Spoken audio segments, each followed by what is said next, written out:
All right, guys, we're gonna try to set this up before the rain comes.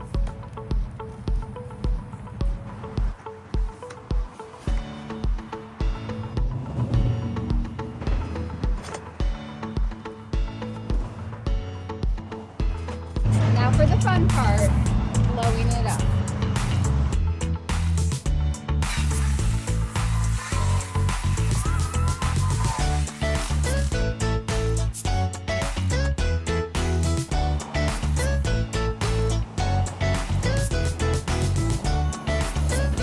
Look how much room this tent has.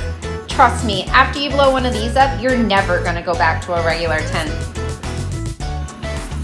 All right, guys, the storm's here, it's raining, and I've been waiting to try to see if this thing is waterproof because I'm going camping this weekend and rain is on the forecast.